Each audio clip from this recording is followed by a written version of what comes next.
Ramchandra college of engineering आणि IDSSS यांच्या संयुक्त विद्यमाने राज्यस्तरीय ॲथलेटिक्स स्पर्धांचं आयोजन करण्यात आलं होतं।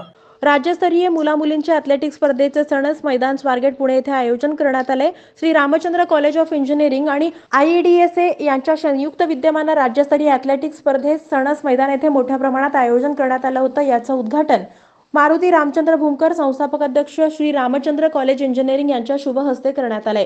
या प्रसंगी डॉक्टर सुषमा तायडे, क्रीडा संचालिका यांनी उपस्थित खेळाडूंना मार्गदर्शन करताना म्हणाल्या की यशाची सुरुवात कृतीने होते, म्हणजे ज्या क्षणी तुम्ही सुरुवात केली त्या क्षणी यशाची सुरुवात झाली। राज्यस्तरीय क्रीडा स्पर्धेचा हा मंच तुम्हा सगळ्यांना स्पर्धेचा प्रवेशद्वार ठरणार आहे।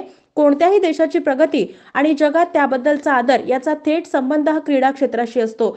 देशात अनेक ठिकाणी क्रीडा विद्यापीठे उभारलेली आहेत। क्रीडा क्षेत्रासाठी अनेक आधुनिक साहित्य आणि क्रीडा मैदाने उभारली जात आहेत। शेवटी मला तुम्हाला सगळ्यांना एकच मंत्र द्यायचा आहे, खेळातील पराभव आणि विजयाला आपण कधी शेवटचं मानायचं नाही। क्रीडा भावना तुमच्या जीवनाचा एक भाग बनला पाहिजे। या ॲथलेटिक्स स्पर्धेसाठी राज्यातील अनेक जिल्ह्यातून म्हणजे 14 झोनमधून प्रथम क्रमांकाचे विजयी खेळाडू या ठिकाणी उपस्थित राहिले। ही स्पर्धा सकाळी 8 वाजता चालू झाली।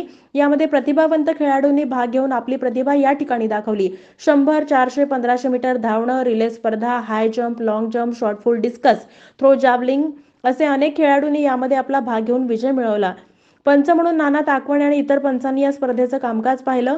ॲथलेटिक्स स्पर्धेमध्ये ज्या खेळाडूंना प्रथम, द्वितीय क्रमांक मिळून आपली प्रतिभा ज्यांनी दाखवली अशा खेळाडूंचा ट्रॉफी आणि प्रमाणपत्र देऊन मान्यवरांच्या शुभ हस्ते सत्कार करण्यात आला। यावेळी सिंहगड इन्स्टिट्यूटचे प्रति डावरे, इतर मान्यवर मयुरा पांडे, अनिल जमदाडे, माळी, खेडेकर, गुणवरे अनेक खेळाडू आणि प्रेक्षक उपस्थित होते।